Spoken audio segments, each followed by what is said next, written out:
Thank you, Jill. Garrick.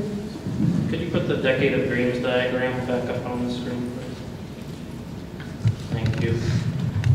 So Dr. Hahs, you talked about the preservation of playing fields. Your own diagram for the Foster Avenue location has a dormitory, a baseball field, a football field / soccer field, and tennis courts. We already heard you don't have a tennis team or a baseball team.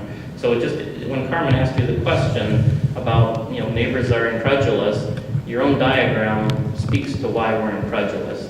So number one, can you respond to that? And number two, can you respond to my prior question about, are you willing to issue a 100-year moratorium to all neighbors within a half-mile radius of this campus?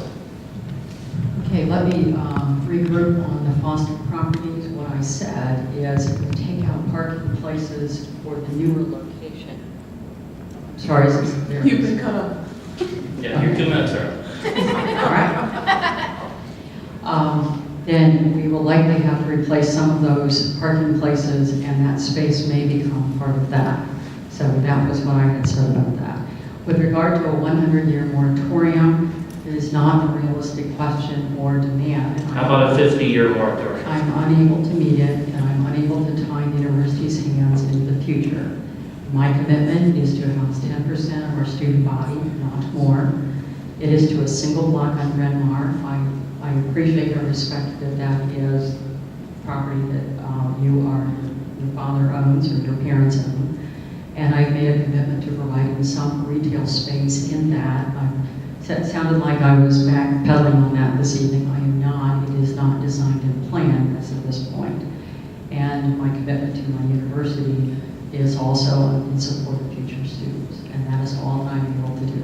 So you cannot offer this community any assurances that your expansion with use of eminent domain is over at 3400 West Bryn Mawr? I've already said that that is true. I will not be doing a moratorium or legal contract. Will you put it in writing, a letter to every neighbor within a half-mile radius that we will not use eminent domain against their property? Here's why I'm asking the question.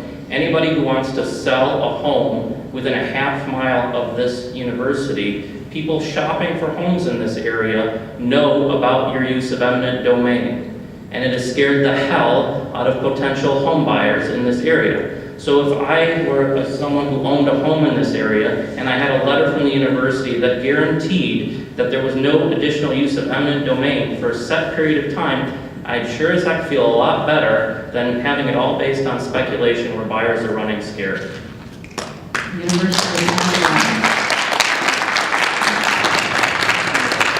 Is there anyone else who has any question? I took a couple notes, so I have two.